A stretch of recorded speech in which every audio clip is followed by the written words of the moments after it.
ìbí rẹ̀. Akinmuyisitan ìjọka ní Ondo ti wáyé. Jáde wá mú jó ní lọ́jọ́ ìbí rẹ̀. Ayatolúlọpẹ́ Joseph Akinmuyisitan ó ṣe. Jáde wá mú jó ní lọ́jọ́ ìbí rẹ̀. Mama Michael Olúwaṣẹ́gun. Jáde wá mú jó ní lọ́jọ́ ìbí rẹ̀. Ìwọ ni Mama Promise Olúwabùsáyọ̀mí ni. Jáde wá mú jó ní lọ́jọ́ ìbí rẹ̀. Ọmọ wọn lẹ́kìtì kété kíkú má pa ẹ́ rárá.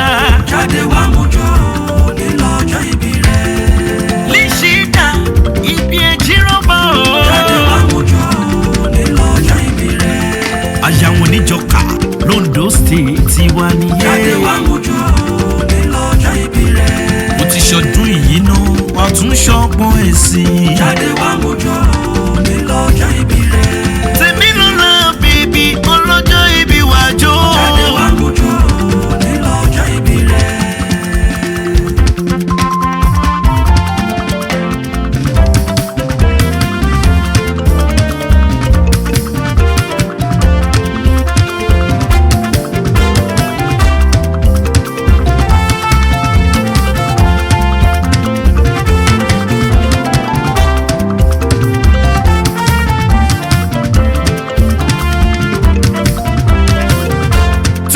Ìwọ kan Ọlọ́run ni o. ìwọ kan jọ Ọlọ́run ni o. ìwọ kan sẹ́ Ọlọ́run ni o. Olúwa mà ní. Ọlọ́run ni o. Bẹ́ẹ̀ ìwọ kan jọ Ọlọ́run ni o. torí Orí tó mú wáyé orí owó ni. Orí tó mú wáyé orí ọlá ni. àgbọn lómi nínú Kò sẹ́ni tó mọ̀dí rẹ̀. ìdí òkun kò sẹ́rí. Kò sẹ́ni tó mọ̀dí ọ̀sán. Orí ẹ tètè já Já fún ẹ o. kẹlẹ́dà rẹ̀ gbọ̀nà ara gbé ẹni já. Ó igi amaruwe ìwọ kan jọ. Ọlọ́run ni o. Ìwọ kan Ọlọ́run ni o. jẹ́tì ọgbọ́n mà ní.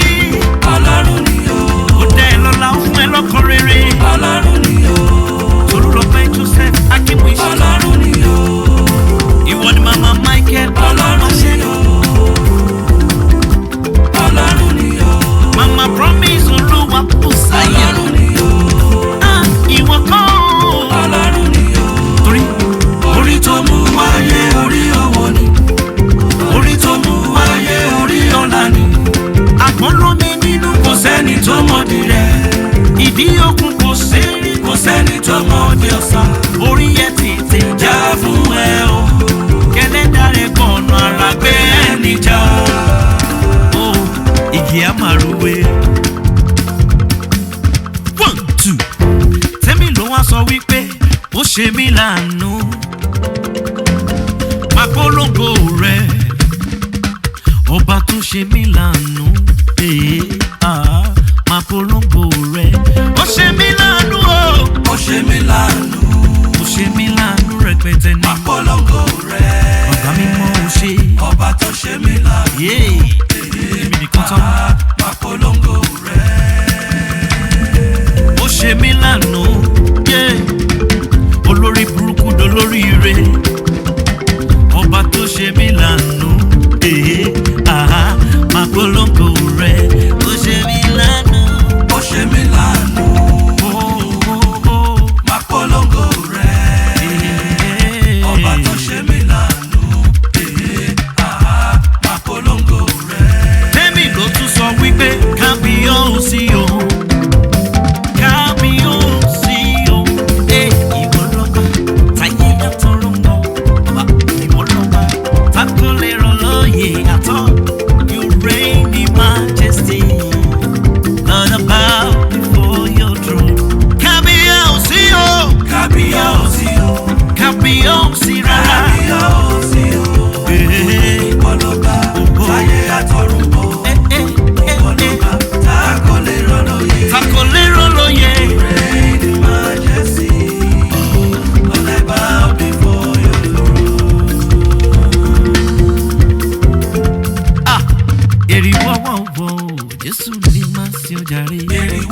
rí.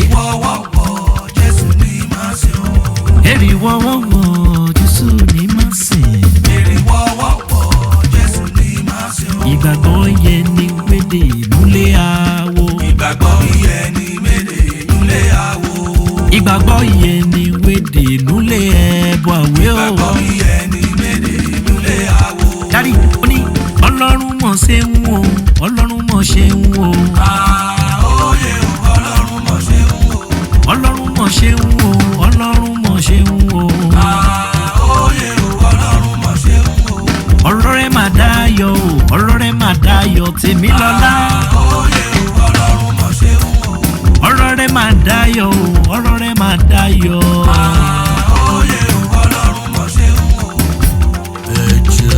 Ọba mi mọ yeyeye, ọba mi mọ sọ̀rọ̀ mi dáyọ̀. Ọba mi mọ yeyeye, ọba mi mọ sọ̀rọ̀ mi dáyọ̀.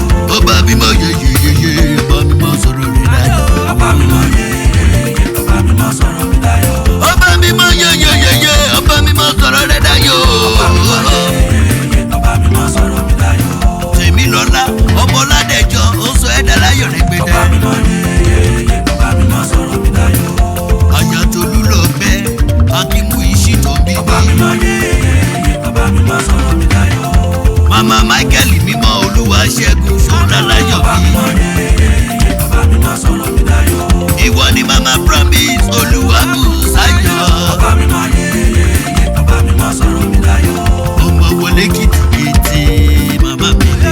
Ọba mi mọ yeyeye, ọba mi mọ sọ̀rọ̀ mi dáyọ̀. Àyà wọn ló kú. Ọba mi mọ yeyeye, ọba mi mọ sọ̀rọ̀ mi dáyọ̀. Ọba mi mọ yeyeye, ọba mi mọ sọ̀rọ̀ rẹ̀ dáyọ̀. Ọba mi mọ yeyeye, ọba mi mọ sọ̀rọ̀ mi dáyọ̀. Yeah, happy birthday to you, Temilola, ọmọ Ládẹjọ́, Ọba mi mọ ọmọ wọlé kìtìkìtì, Aya Akinmuyisitan, and this is coming from your handsome husband. Ọba mi mọ Joseph Akinmuyisitan. He says he loves you so much and is wishing you happy birthday. It's your boy, Olori. So next studio. Ọba mi mọ yeyeye, ọba mi mọ sọ̀rọ̀ mi dáyọ̀.